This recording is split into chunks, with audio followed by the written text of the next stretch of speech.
Hemos caminado a través de Lucas, ahora Hechos, y si usted recuerda, en Hechos 1:8, Jesús les había dicho a los discípulos, pero recibirán poder cuando el Espíritu Santo venga sobre ustedes, y serán mis testigos en Jerusalén, en toda Judea y Samaria, y hasta los confines de la tierra. Y ahora estamos de cara al capítulo 8 de Hechos, y vemos que en el verso 1, verso 2, se ha desatado una gran persecución contra la iglesia en Jerusalén, y que todos los que fueron esparcidos llegaron ¿hasta dónde? Hasta las regiones de Judea, ¿y de qué? Y de Samaria.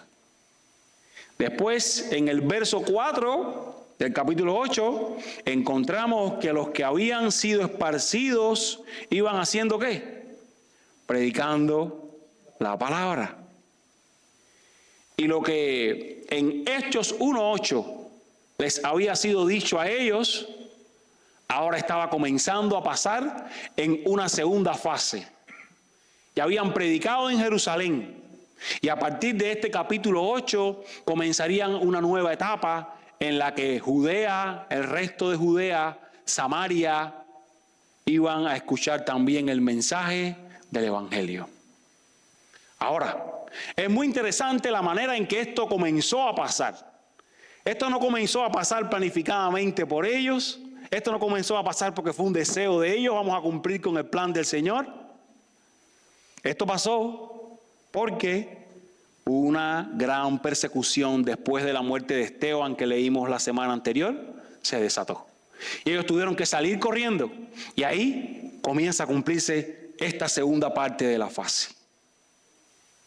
Y es porque la adversidad es un instrumento poderoso para testificar de Jesús en lugares impensables. De tal manera que vamos a leer todo el texto que hoy tenemos preparado, Hechos 2, Hechos 8 del 2 hasta el 25, y dice de esta manera: en aquel día se desató una gran persecución en contra de la iglesia en Jerusalén, y todos fueron esparcidos por las regiones de Judea y Samaria, excepto los apóstoles. Algunos hombres piadosos sepultaron a Esteban y lloraron a gran voz por él, pero Saulo hacía estragos en la iglesia, entrando de casa en casa y arrastrando a hombres y mujeres, los echaba en la cárcel. Así que los que habían sido esparcidos iban predicando la palabra. Felipe, descendiendo a la ciudad de Samaria, les predicaba a Cristo, y las multitudes unánimes prestaban atención a lo que Felipe decía, al oír y ver las señales que hacía. Porque de muchos que tenían espíritus inmundos, estos salían de ellos gritando a gran voz, y muchos que habían sido paralíticos y cojos eran sanados, y habría gran regocijo en aquella ciudad. Hacía un tiempo que cierto hombre llamado Simón estaba ejerciendo la magia en la ciudad y asombrando a la gente de Samaria, pretendiendo ser un gran personaje, y todos, desde el menor hasta el mayor, le prestaban atención y le decían: este es el que se llama el gran poder de Dios. Le prestaban atención porque por mucho tiempo los había asombrado con sus artes mágicas. Pero cuando creyeron a Felipe, que anunciaba las buenas nuevas del reino de Dios y el nombre de Jesucristo, se bautizaban, tanto hombres como mujeres, y aún Simón mismo creyó. Y después de bautizarse, continuó con Felipe y estaba atónito al ver las señales y los grandes milagros que se hacían. Cuando los apóstoles que estaban en Jerusalén oyeron que Samaria había recibido la palabra de Dios, les enviaron a Pedro y a Juan, quienes descendieron y oraron por ellos para que recibieran el Espíritu Santo, porque todavía no había descendido el Espíritu Santo sobre ninguno de ellos. Solo habían sido bautizados en el nombre del Señor Jesús. Entonces Pedro y Juan les imponían las manos y recibían el Espíritu Santo. Cuando Simón vio que el Espíritu se daba por la imposición de las manos de los apóstoles, les ofreció dinero y les dijo: denme también a mí esta autoridad, de manera que todo aquel sobre quien imponga mis manos reciba el Espíritu Santo. Entonces Pedro le contestó: que tu plata perezca contigo, porque pensaste que podías obtener el don de Dios con dinero. No tienes parte ni suerte en este asunto, porque tu corazón no es recto delante de Dios. Por tanto, arrepiéntete de esta tu maldad y ruega al Señor que, si es posible, se te perdone el intento de tu corazón, porque veo que estás en hiel de amargura y en cadena de iniquidad. Pero Simón respondió: rueguen ustedes al Señor por mí, para que no me sobrevenga nada de lo que han dicho.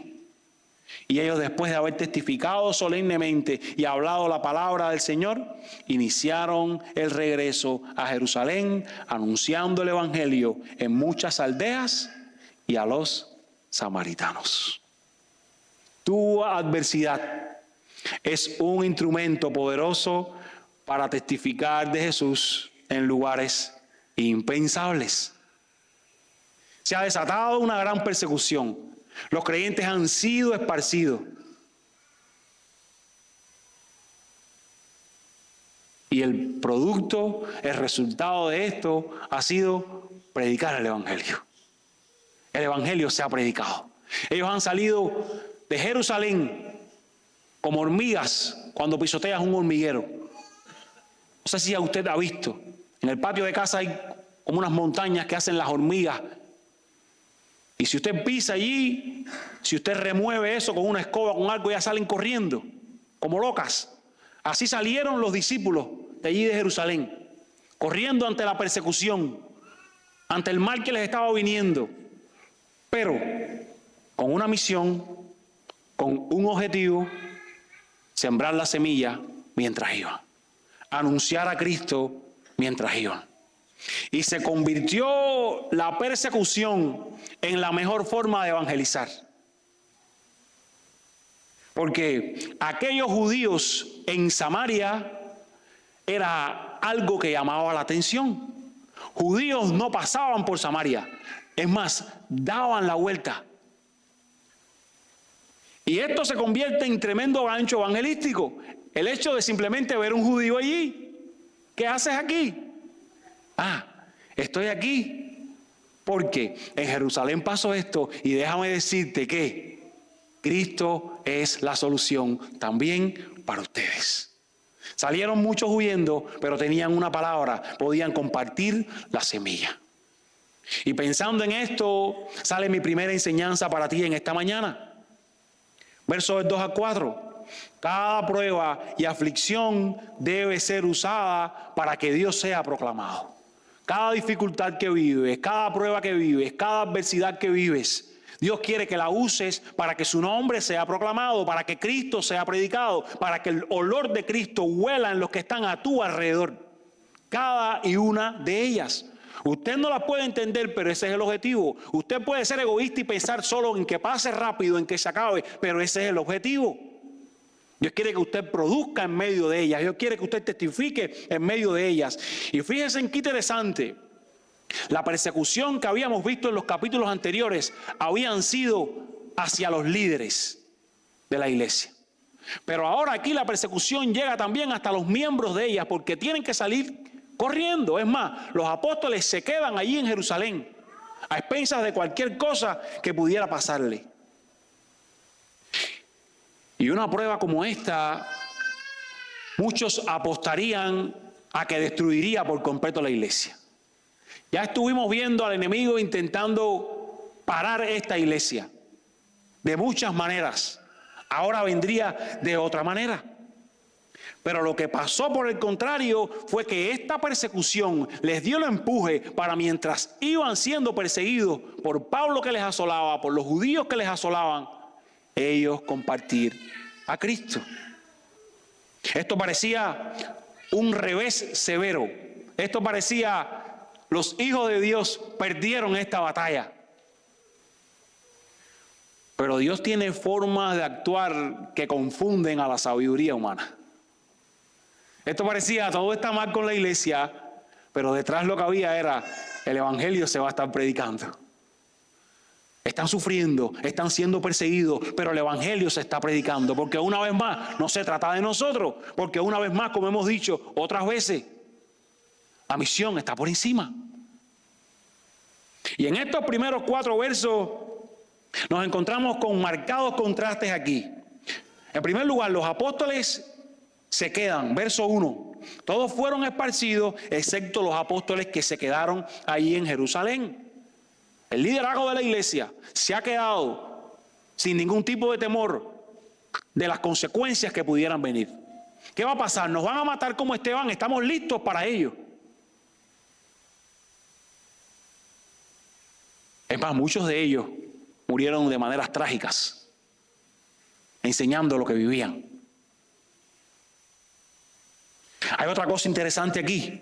A pesar de la persecución y a pesar del temor, dice el verso 2, que algunos hombres piadosos se tomaron el tiempo de sepultar a Esteban. Porque a estas personas que las apedreaban, las dejaban allí. Era una vergüenza pública. Pero algunos hombres, a pesar de la persecución, a pesar de que identificarse con Esteban les podía traer un problema, dijeron, vamos a correr riesgo, vamos a sepultarle. Y en medio de todo esto, también vemos aquí, verso 3, a Saulo que está haciendo estragos. Esto significa, él intenta destruir la iglesia. Pero los que son esparcidos a causa de este estrago que hacía Saulo, iban, verso 4, predicando la palabra. Lo que quizás nosotros podemos mirar como un desvío, como un retroceso en la misión del avance del reino, estaba haciendo la estrategia perfecta para que el evangelio avanzara. Esto no se lo esperaba Saulo el perseguidor. Esto no se lo esperaban ninguno de los que querían destruir la iglesia. Que la misma persecución que ellos estaban llevando a cabo iba a ser el combustible para que se siguiera predicando el evangelio. Y esta persecución lo que hizo fue activar la segunda fase de esa misión que Jesús les había dado. Ustedes van a ser mis testigos en Jerusalén, en Judea y Samaria y hasta los confines de la tierra. Y hasta aquí ha llegado en este siglo hasta nosotros hoy. Como otras veces he dicho, hasta Estados Unidos ha llegado. La fe no es de aquí, la fe no es de Latinoamérica, partió de ellos y por esta misión que el Señor les dio, hasta nosotros llegó.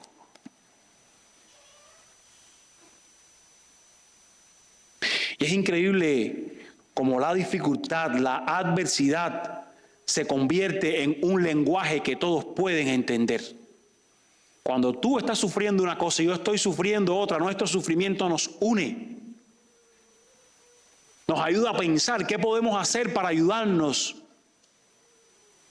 De tal manera que judíos que no se llevaban con samaritanos ahora van al territorio de los samaritanos y los samaritanos les están recibiendo a los judíos, les están escuchando el evangelio. Es una cosa rara.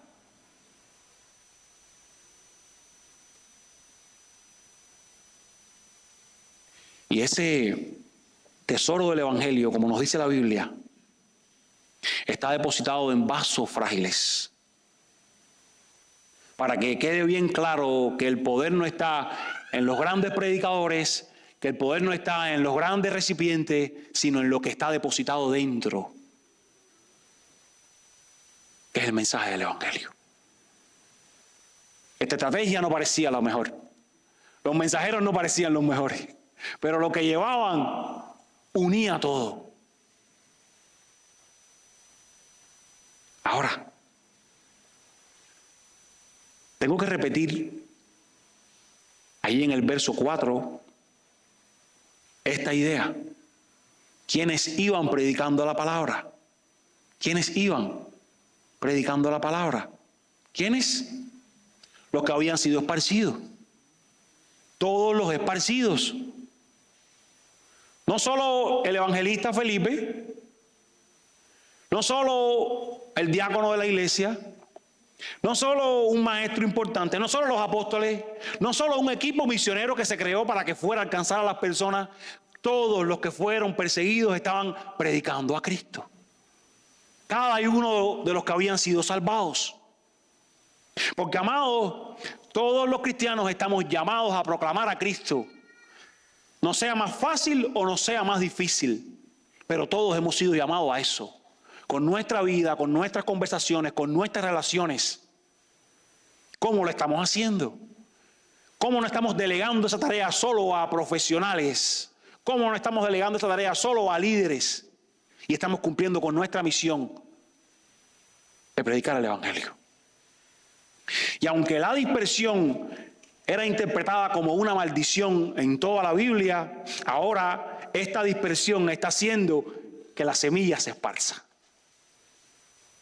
Y esto me recuerda el texto tan mal interpretado de Jeremías 29:11. Vamos a buscarlo por un momentico. Jeremías 29:11. Que todo el mundo lo recibe, lo busca, pero no entiende el contexto de este texto. Jeremías 29:11 dice: yo sé los planes que tengo para ustedes, declara el Señor, planes de bienestar y no de calamidad, para darles un futuro y una esperanza. Este texto se lo dicen a la gente cuando está pasando por una aflicción. Dios tiene planes para ti, para darte un futuro, para darte una esperanza. Pero este texto estaba diciendo todo lo contrario a lo que ellos querían oír. Si usted mira el verso antes, el verso 10, y lee todo el contexto de lo que estaba pasando con los desterrados, dice el verso 10, pues así dice el Señor, cuando se hayan cumplido a Babilonia 70 años, yo los visitaré y cumpliré mi buena palabra de hacerlos volver a este lugar. Usted sabe qué estaba pasando aquí. El pueblo estaba en el cautiverio. Habían unos profetas falsos que estaban diciendo: ustedes van a regresar pronto. Esto va a ser solo unos días. Pero el profeta de Dios, Jeremías, les dice: les están engañando. Ustedes van a estar aquí 70 años. Después Dios les va a hacer volver. Por tanto y demás, yo tengo planes para ustedes en estos 70 años. No se acuesten a dormir, no le sigan creyendo a los otros. Esos planes de bien son que ustedes fructifiquen aquí en esta tierra donde ustedes están. Y en Babilonia también mi nombre sea glorificado. Miren qué diferente la mirada. No es que te vas para casa, es que te vas a quedar aquí haciendo lo que a Dios le agrada.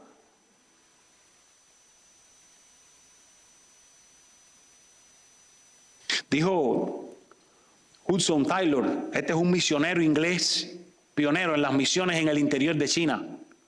Y mire, fue alguien que sufrió mucho, enfrentó dificultades, enfermedades, la muerte de su esposa, la muerte de sus 3 hijos, el abandono de sus compañeros de trabajo, persecución, presiones financieras, incredulidad persistente de las personas a las que les predicaba. Y él dijo, no fue eso lo que dijo, pero dijo esto: en un periodo difícil es más importante descubrir lo que Dios quiere decirme que salir lo antes posible. En un periodo que yo estoy atravesando, en una dificultad que yo estoy atravesando, lo que más importa no es salir cuanto antes, no es resolver mi problema, no es Dios, líbrame de esta. Es saber que Dios quiere decirme, es saber cómo Dios quiere usarme en medio de eso. Y esto era lo que estaban haciendo esta gente. Habían sido esparcidos, estaban siendo recipientes de oprobio, estaban sufriendo. Y ahí estaban predicando a Cristo. Amado, ¿cómo moldea este texto la forma en la que ves y reaccionas ante la adversidad y ante la persecución? ¿Cómo debe transformar tu manera de ver las dificultades? Amado, acepta esa dificultad que llega a tu vida como parte del plan de Dios y úsalo para su gloria. Úsalo para que su palabra se expanda, sea cual sea. Úsalo, piensa. Algo Dios quiere hacer con esto para tu gloria.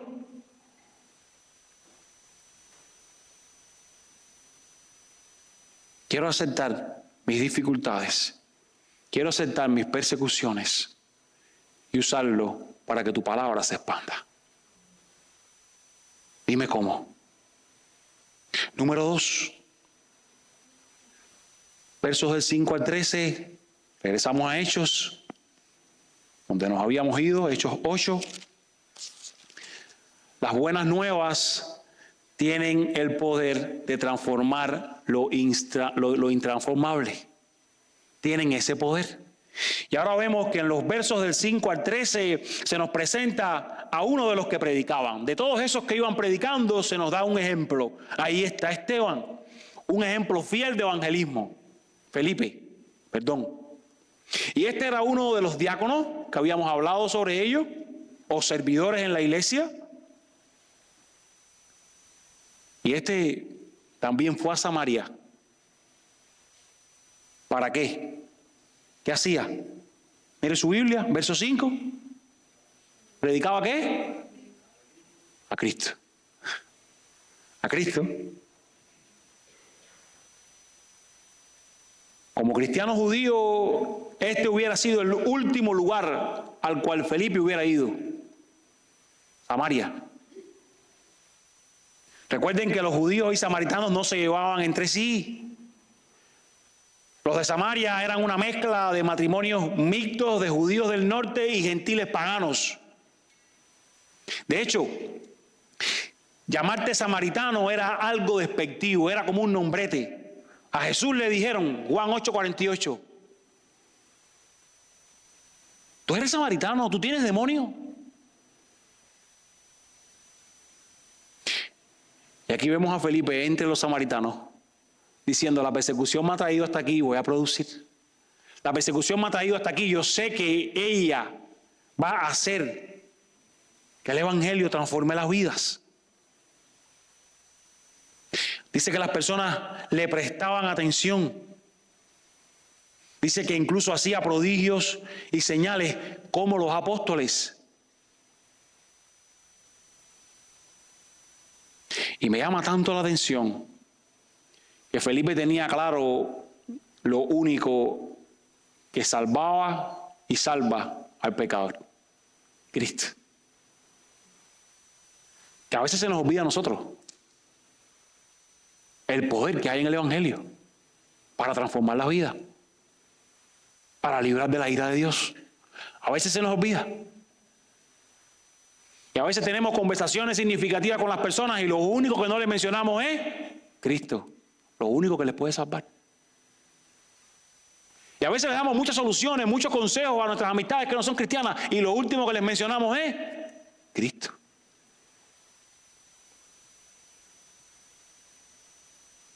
Felipe entendió cómo es que se convierte la gente verdaderamente. No por cuentecitos, no por ilustraciones. No solo viendo, como dicen algunos, mi testimonio es todo. No, escuchando a Cristo.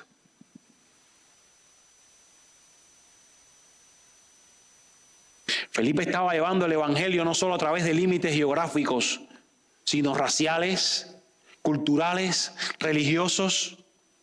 Y Felipe seguía los pasos ¿de quién? ¿De quién? De Cristo. Ustedes recuerdan en Juan 4 a Jesús sentado junto a un pozo hablando con una mujer ¿de dónde? De Samaria. Felipe seguía sus pasos. Allá vamos, Señor. Aunque hayan sido nuestros enemigos por tantos años, tú estás por encima de eso.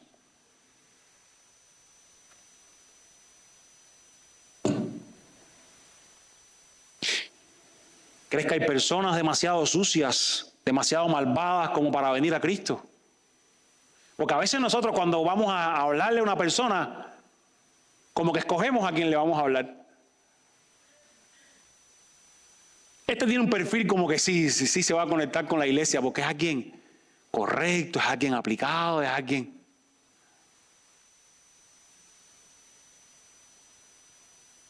No, estos samaritanos, ellos no, ellos de ninguna manera.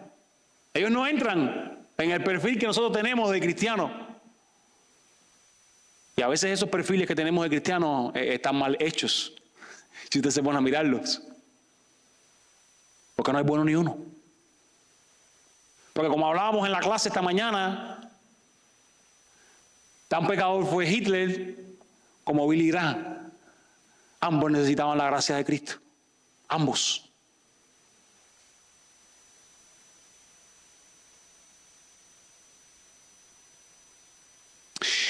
Y si crees que hay personas demasiado sucias, demasiado malvadas como para ser salvadas por el Evangelio, no lo has comprendido al todo.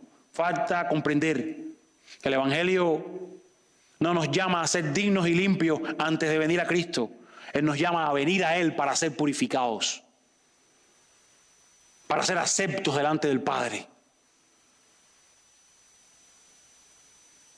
Acércate con el Evangelio a quien nadie se quiera acercar, como hicieron ellos.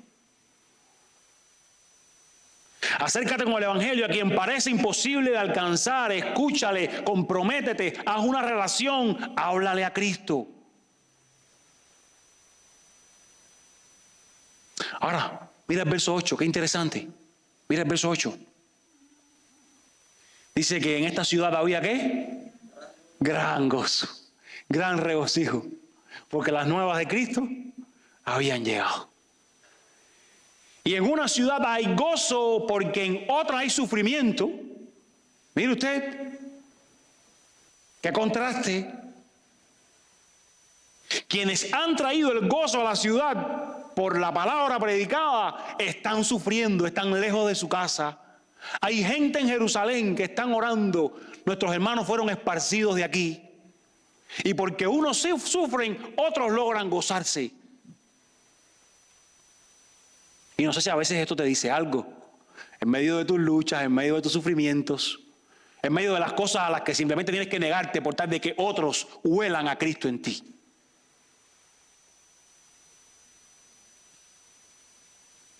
Es más,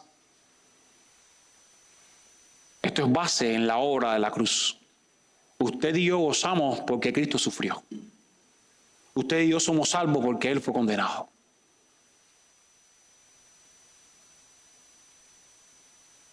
Versos 9 a 13. Ahora es presentado aquí como el reino de la luz triunfa sobre las tinieblas. El Evangelio crece en Samaria, está creciendo, las personas se están acercando al reino de Dios y el enemigo viene a traer confusión. ¿Cómo lo hace? Hay un hombre llamado Simón que ejercía la magia en esta ciudad. Nos dice el texto en los versos del 9 al 13. Él engañaba a la gente y es muy interesante mirar cada palabra que se dice sobre esta persona para no confundirse. Él engañaba a la gente.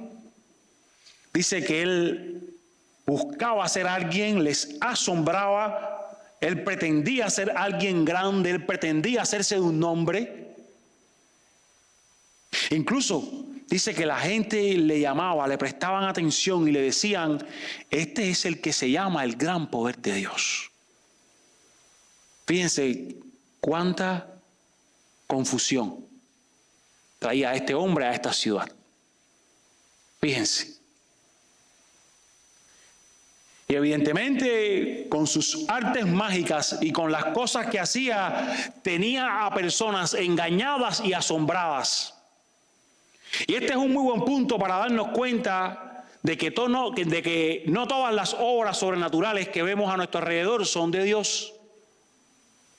Porque a veces vemos iglesias por ahí donde la gente están haciendo esto, están haciendo aquello, al parecer sobrenatural. Y amado, tristemente, lo que opera detrás de esos cultos son demonios y no Dios. Aquí está el ejemplo. Un hombre que practicaba la magia, que tenía sus seguidores y que incluso después quiere sumarse a la familia de la fe para seguir haciendo lo mismo desde otra perspectiva. Él los tenía dominados. Verso 12, la Biblia pone un pero. Él los tenía asombrados con sus artes mágicas, pero cuando creyeron a Felipe, que anunciaba, y dice que es lo que anunciaba Felipe, no anunciaba cualquier cosa, las buenas nuevas del reino y el nombre de Cristo Jesús, se bautizaban hombres como mujeres. Él los tenía dominados, pero cuando Felipe anuncia el evangelio, allí se acabó la magia, como decimos nosotros en nuestro dicho popular. La gente lo ponía a un lado y se bautizaba. El mundo de las tinieblas rendido al reino de la luz. Los seguidores que Simón tenía engañados ahora se iban.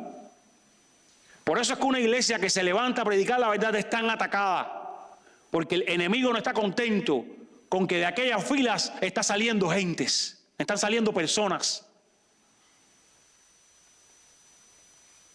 Y por eso cuando hay una iglesia que simplemente es entreteniendo a las personas,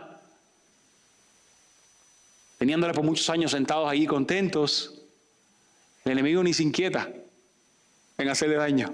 Ya los tiene dominados. Ya Él los tiene controlados con sus artes mágicas.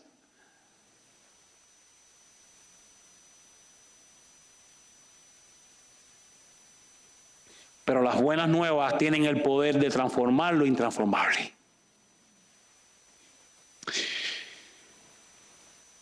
Y como hacemos cada domingo, quizás haya alguien que no conozca a Dios y necesite escuchar esto. No importa quién tú seas, no importa a lo que estés atado, si te arrepientes y crees en Jesús, Él te va a transformar. Él te librará de la ira de Dios. Arrepentimiento y fe es la clave, creyendo en la obra que Él hizo en la cruz. Romanos 3:24 nos dice que todos son justificados gratuitamente por su gracia, por medio de la redención en Cristo Jesús. Sea judío, sea gentil, sea de Samaria, seas un asesino, sea quien sea. Efesios 2:14 nos dice, porque Él mismo, Cristo, es nuestra paz, y de ambos pueblos hizo uno, derribando la pared intermedia de separación.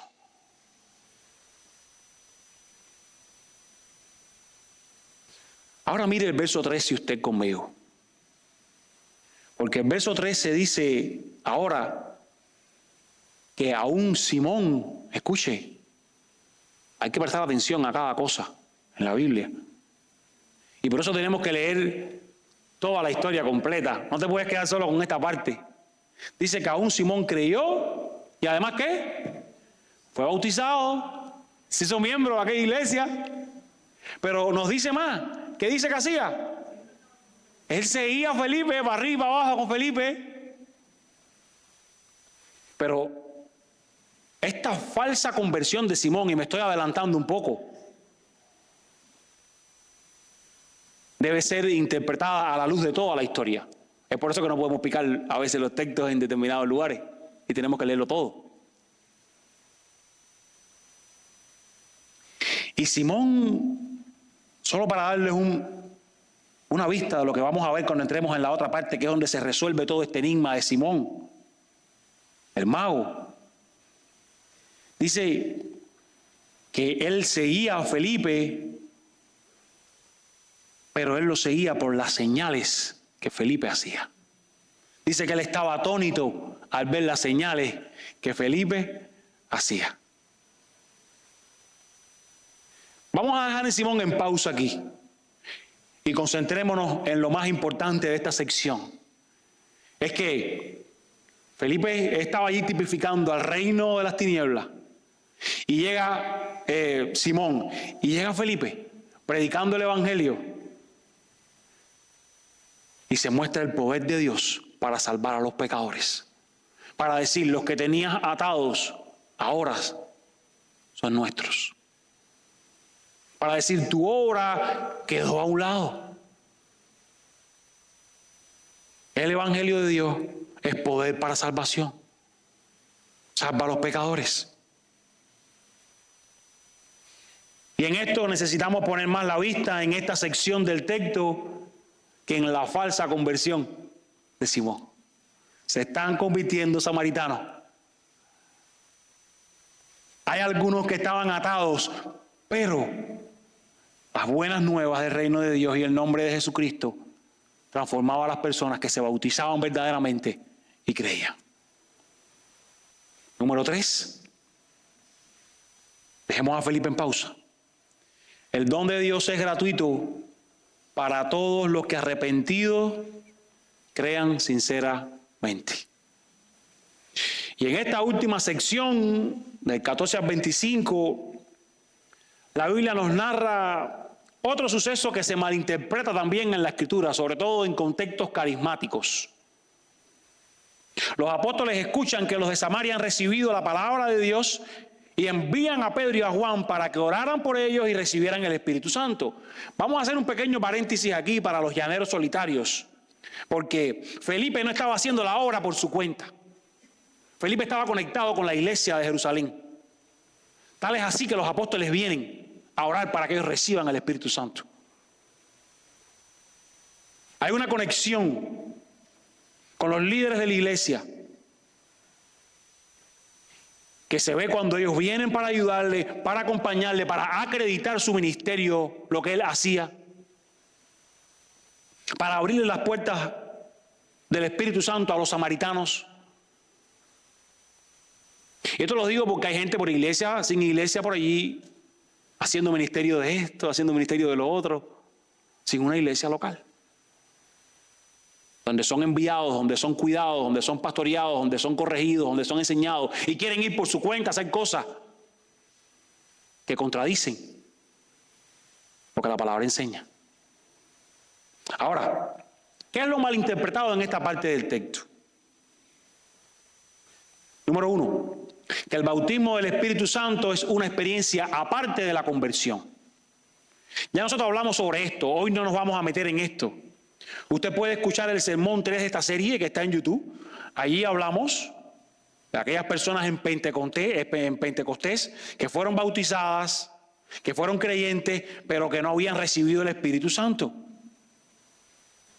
Ahora, cuando nosotros miramos que en Pentecostés viene el Espíritu Santo sobre judíos y aquí está viniendo sobre samaritanos, no podemos poner a un lado el carácter transitorio del libro de los Hechos. Y partir siempre de la premisa de que no hay contradicción en la Escritura. Romanos 8:9 nos dice: ustedes no están en la carne sino en el Espíritu, si en verdad el Espíritu de Dios habita en ustedes. Pero si alguien no tiene el Espíritu de Cristo, el tal no es de él. O sea, que no existe tal cosa como un cristiano sin el Espíritu Santo. O un cristiano esperando por el Espíritu Santo para que un día venga sobre él. Si usted es salvado por Dios, en ese momento el Espíritu Santo viene a su corazón. No hay 2 bautismos, ni 3, ni 4. Ni es una experiencia que deba ser buscada, como dijimos allá. Primero los Corintios 12:13 nos dice: pues por un mismo Espíritu todos fuimos bautizados en un solo cuerpo, ya judíos o griegos, ya esclavos o libres, a todos se nos dio a beber del mismo Espíritu.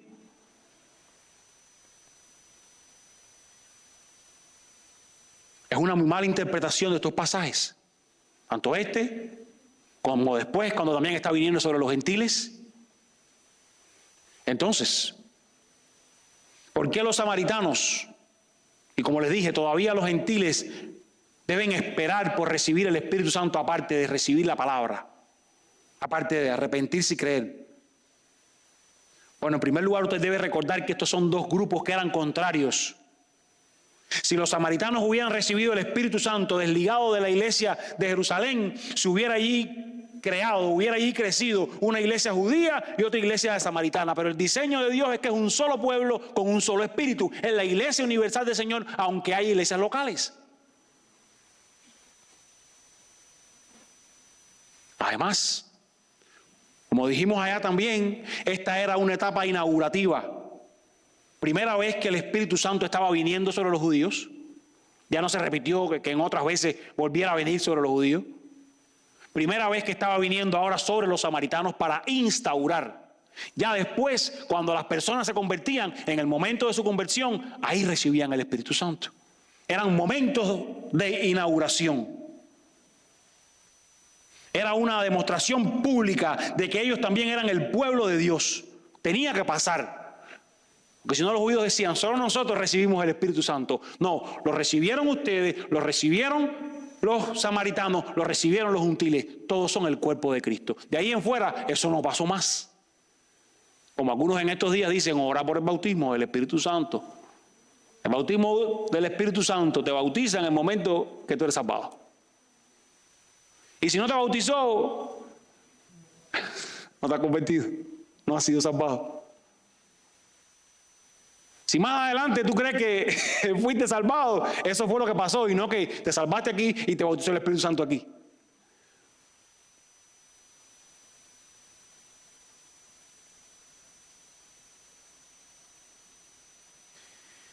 Y ahí vienen los apóstoles, muestran su respaldo y se muestra a los apóstoles como mediadores para la iglesia. Otro asunto aquí a debatir. ¿Debemos imponer las manos para que los nuevos conversos reciban el Espíritu Santo? Tampoco es mandatorio. No es una práctica normativa para la iglesia de toda época, en todo lugar. Ni los pastores de hoy son los apóstoles de antes, como quieren algunos dar el Espíritu Santo por la imposición de manos. Ni los nuevos creyentes son samaritanos ni judíos. Por tanto, no aplica. No vivimos en su mismo momento histórico. No vivimos en su mismo momento geográfico. No vivimos en su mismo momento del plan redentor. No debemos esperar su misma experiencia. Y tampoco preocuparnos si no la recibimos. Dios da el Espíritu por oír el Evangelio con fe. Ni tan siquiera por hacer una oración. El don de Dios es gratuito para todos los que arrepentidos crean sinceramente en el Evangelio. Este es el punto y no podemos irnos por la rama que dice Gálatas 3:2. Esto es lo único que quiero averiguar de ustedes. ¿Recibieron el Espíritu por las obras de la ley o por el oír con fe? No hay manera de que el hombre pueda hacerlo. Y lo mejor que te puedo decir para que apliques esta parte es que si no tienes la seguridad de tener el Espíritu Santo, pídele a Dios que te salve, Él lo puede hacer. Entonces ahora sí recordamos otra vez a Simón. Lo tomamos de aquella pausa donde lo habíamos dejado. Y la historia de Simón aquí nos muestra por qué la salvación es una obra total de Dios, sin mediación de ningún hombre. Miren esto, versos 18 y 19. Cuando Simón vio que el Espíritu se daba por la imposición de manos, ¿qué hizo? Ofreció dinero porque él también quería tenerlo. Y aquí empieza a salir el deseo de Simón de convertirse, el deseo de Simón de bautizarse. Como muchos vienen a la iglesia buscando dádivas, vienen a la iglesia buscando cosas, como hemos dicho muchas veces. Hay gente que viene a la iglesia para que Dios les restaure el matrimonio. Hay gente que viene a la iglesia para que Dios les... Estamos hablando de personas que no son cristianas, para que Dios les ayude a conseguir un trabajo. Hay gente que viene a la iglesia para que Dios les ayude a salir adelante en este país. Pero eso no es lo que quiere hacer Dios en su vida principalmente. Dios quiere salvarles de la ira que vendrá sobre él en el día final. Todo lo demás es secundario. Y recuerde usted que este pretendía ser un gran personaje, como nos había sido dicho. Tenemos que mirar sus características. Recuerde que él vivía para engañar a las personas y aparentemente había creído. Aparentemente, aquí tenemos la respuesta ahora, había sido bautizado. Es más, participaba en todas las actividades de la iglesia, como decíamos, en todas. Estaba en el grupo de comunidad, más que nosotros, estaba el domingo aquí. Seguía a Felipe por las señales que hacía. Escuche, la Biblia lo deja claro. Él estaba asombrado por las señales. Y se dice que algunos de los magos por aquellas épocas tenían costumbres de vender sus trucos los unos a los otros. Y con un corazón materialista dice, voy a comprar este truco.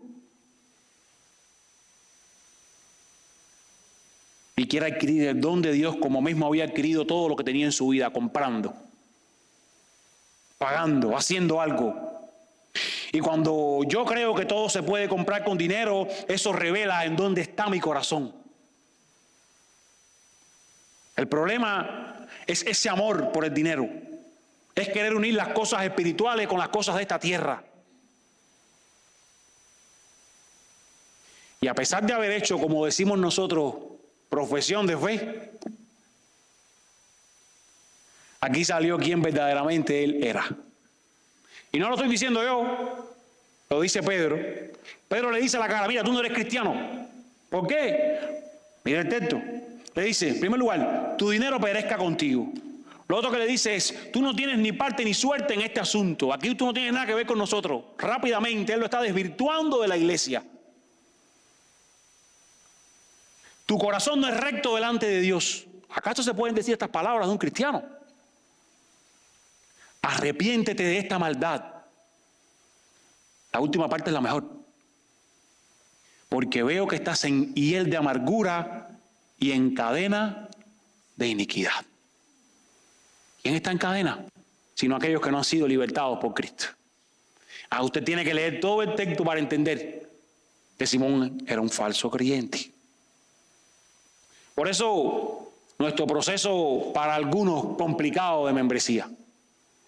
Necesitamos que nuestra iglesia vea que las personas son cristianas o no son cristianas y decir, este sí es un cristiano que puede vivir en nuestra comunidad. Y que se demuestre con las obras que en su vida comienzan a pasar por la salvación.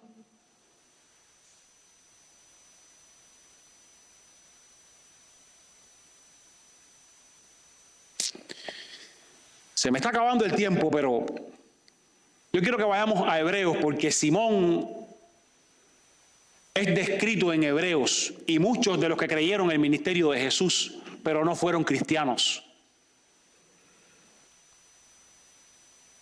Hebreos 6, del 4 al 6, lo voy a leer muy rápido. Dice,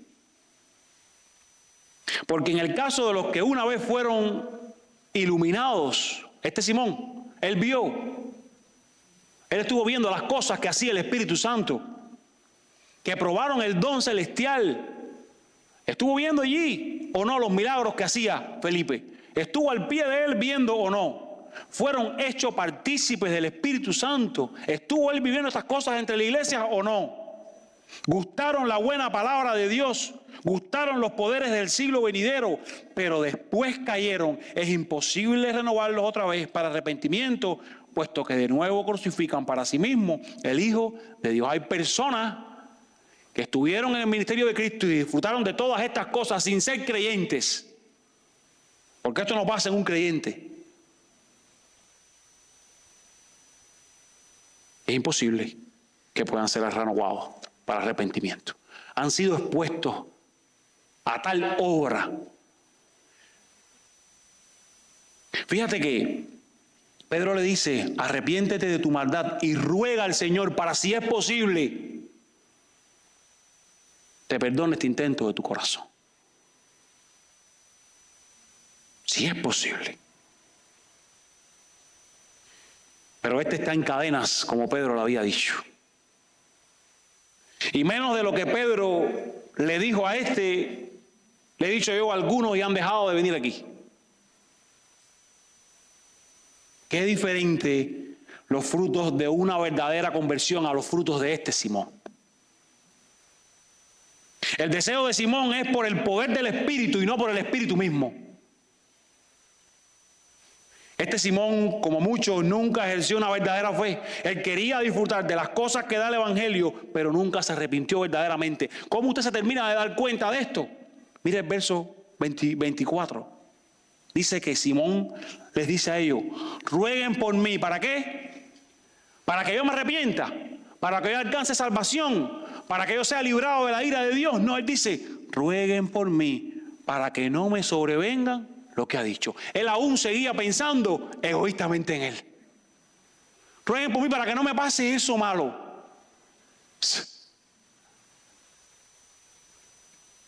Esta oración de alguien que ha comprendido la directa debe ser: necesito arrepentirme, necesito ser salvado por Dios.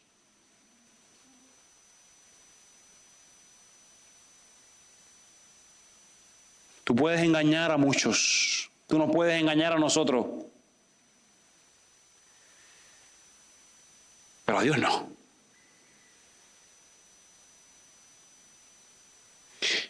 Y leí en esta semana a un pastor llamado Derek Thomas, y él decía que una cosa terrible es irse al infierno desde los bancos de una iglesia. Es triste.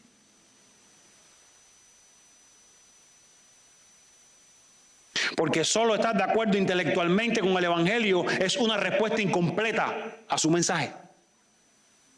La fe tiene que echar raíces en el corazón y producir un verdadero arrepentimiento. Este Evangelio le parecía muy bien a Simón, pero él lo que quería era los beneficios del Evangelio. Y nosotros como iglesia tenemos que clarificar a las personas que vienen, lo que más tú necesitas no son los beneficios, es al mismo Dios. Para que la gente no ande tantos años engañada, sentada en una iglesia, y cuando venga la prueba y se den cuenta que no tienen el beneficio, sacan corriendo a buscar el beneficio en otro lado. Simón debiera impulsarnos a considerar el estado de nuestra propia fe en Jesús. ¿Es intelectual o es una fe sincera de corazón? ¿Surgen arrepentimiento y cambio? ¿Quieres los beneficios que Dios ofrece en el Evangelio o quieres conocer verdaderamente al Dios del Evangelio?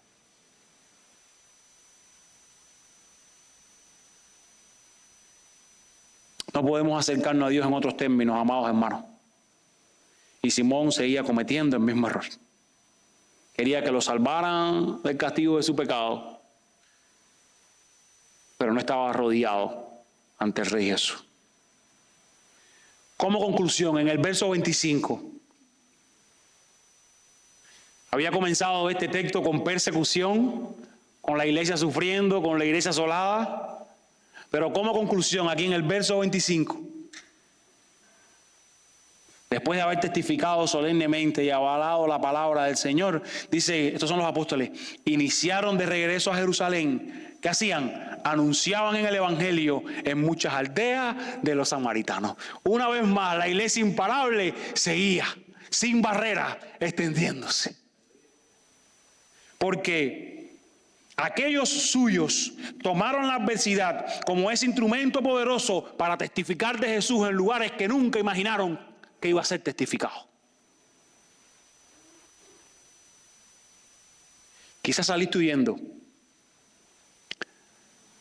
de lo que sea en el país de donde vienes, pero hoy estás aquí esparcido como ellos, lejos de la tierra donde naciste, lejos de tu familia, y necesitas tomar una pausa y pensar, ¿será que Dios te trajo a este país como un misionero y no simplemente para cumplir el sueño americano? ¿Será que aún quedan muchas aldeas donde predicar? Rompamos las barreras y que la adversidad que estamos viviendo, la persecución que estamos viviendo, sea un instrumento poderoso para testificar de Jesús.